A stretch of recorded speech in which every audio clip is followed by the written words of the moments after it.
Interactions between armed effector T cells and their targets are initiated by transient, nonspecific adhesion between the cells. T cell effector functions are elicited only when peptide MHC complexes on the surface of the target cell are recognized by the receptor on an armed effector T cell.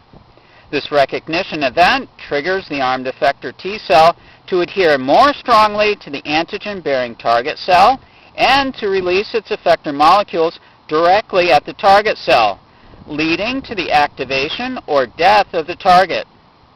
The consequences of antigen recognition by an armed effector T cell are determined largely by the set of effector molecules it produces on binding a specific target cell.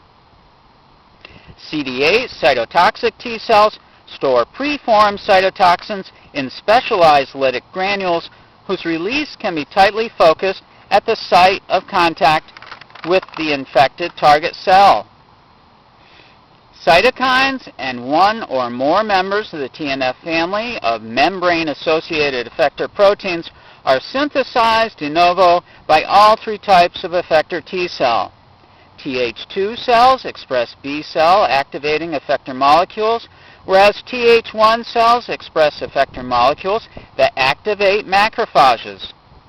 CD8 T cell express membrane-associated FAS ligand that induces programmed cell death in cells bearing FAS.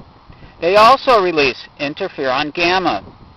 Membrane-associated effector molecules can deliver signals only to an interacting cell bearing the appropriate receptor, whereas soluble cytokines can act on cytokine receptors expressed locally on the target cell or on hematopoietic cells at a distance. The actions of cytokines and membrane-associated effector molecules through their specific receptors, together with the effects of cytotoxins released by CD8 cells, account for most of the effector functions of T cells.